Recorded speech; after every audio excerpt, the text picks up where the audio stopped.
Ever feel like you're doing this teaching thing alone? You don't have to be. Shared teaching is all about sharing the workload through the power of collaboration and teamwork. Together, we'll walk through all the difficult parts of teaching and learn how to streamline our processes, fine-tune our time management, and develop a more manageable workload. If that sounds like a dream come true to you, then welcome to the Shared Teaching Podcast. Let's share in the teaching to make those dreams a reality. Now here's today's Shared Teaching.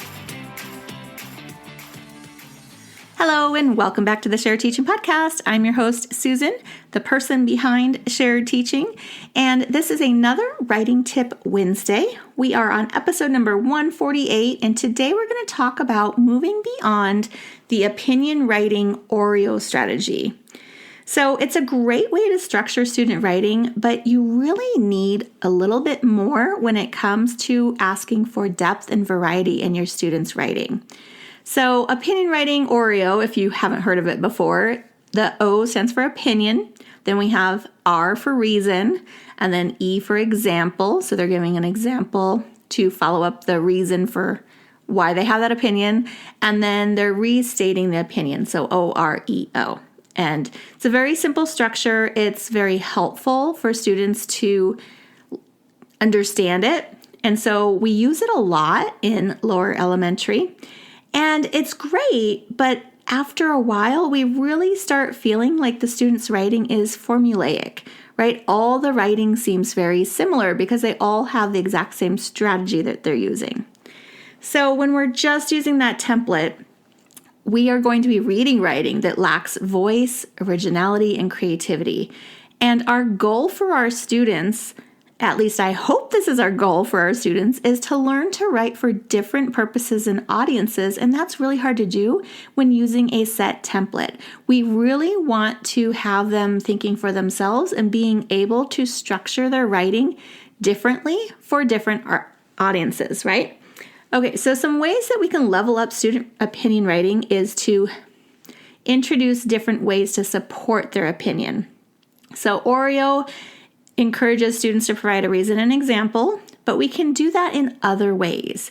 First, we can do facts and statistics. So if a student thinks that recess is the most important part of the day, they could find research or facts about how recess helps kids learn better. And there's a lot of recess research out there that shows the importance of recess.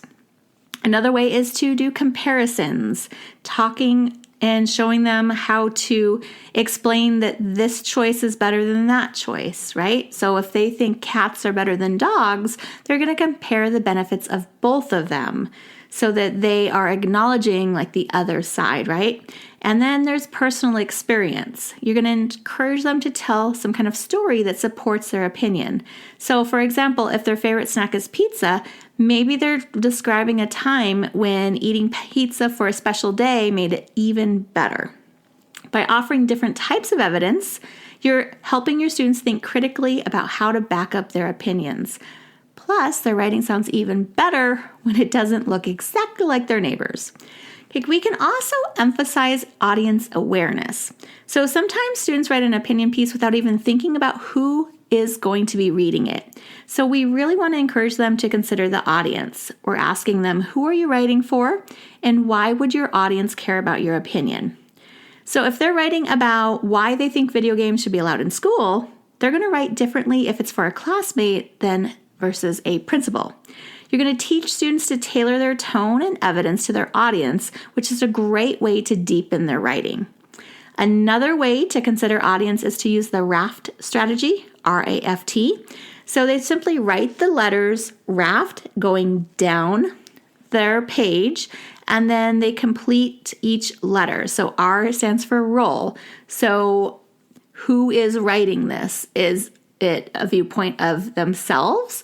Are they writing it like they are imagining they're a pilgrim? Or, so what is the role of the person that's writing it? A stands for audience. So who are they writing it for? F is format. So is it a letter? Is it a opinion writing piece, is it a book report? What format are they going to be using? And then T is the topic. So just teaching them to kind of think through that in their planning process will really strengthen them thinking of their audience when they're writing. Next, another way to get kids to move beyond Oreo is to teach transitions. You want to use more advanced transitions to connect ideas. So typically in like kindergarten, first grade, you might start saying like because or for example. We really want to move beyond that when we're getting into second and third grade. So in addition to that, another reason is, or some people might disagree, but are different ways to transition and offering those ideas that will help them sound more persuasive. It's also another way to teach them how to address conflicting opinions, which adds more depth to their reasoning. Then we can encourage creativity with different products. So opinion writing doesn't always have to look like a traditional essay. You can have your students experiment with different formats when they're opinion writing. That's what makes it fun, right? You can do a persuasive letter and convince somebody of something. You can create a poster with visuals and captions to support an opinion. Here I'm thinking, since we just had an election, maybe some kind of poster that gears towards that, right? Crafting a short speech and delivering it to the class. Why I think we should have a class pet or something like that. Writing a book review. These are just some creative options that help kids get engaged and show them that opinion writing can take many forms. We want them to have exposure to those many different types. Last is incorporating mentor texts, one of my favorite things to do. Mentor texts are such a powerful tool. You can share opinion pieces written for kids, which I've done, like book reviews. There are some really great websites that you can find student-written book reviews. And then also articles from kids magazines is another thing that you can show your students. You want to read them together and discuss things like, how does a writer state their opinion? What kinds of evidence do they use? What makes the writing convincing or fun to read? I strongly recommend doing some kind of color coding system here. So when the students are stating an opinion, it's always the same color versus the reasons are always one type of color, so that they can see those patterns in different writing. So when students see those real world examples, they're going to start to understand how opinion writing applies outside of the classroom, and hopefully they'll even get inspired to write opinions on their own without asking. So I hope you enjoyed this episode. If any of this seems very daunting, I have got you covered. I do have a second grade opinion writing unit that is very thorough. It follows the Common Core standards. And if you're not a Common Core state, it's very basic standards. It talks about stating an opinion, following up with reasons. The students are learning how to make a book review. They are learning how to write persuasive letters, and they're learning how to write paragraphs in this opinion writing unit. So if you want to check it out, I will have the link in the show notes. It's in my TPT store. And stay tuned for next Wednesday's writing tip.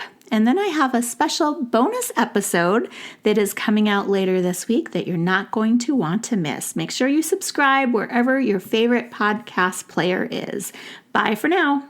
If you've loved this show, then join me in sharing the teaching, hitting that subscribe button, and leaving us a review on iTunes, so we can be found by more teachers like you who are ready to start sharing the workload. I hope you've enjoyed this episode. Find new episodes each week on sharedteaching.com. Thanks for listening to the Shared Teaching Podcast.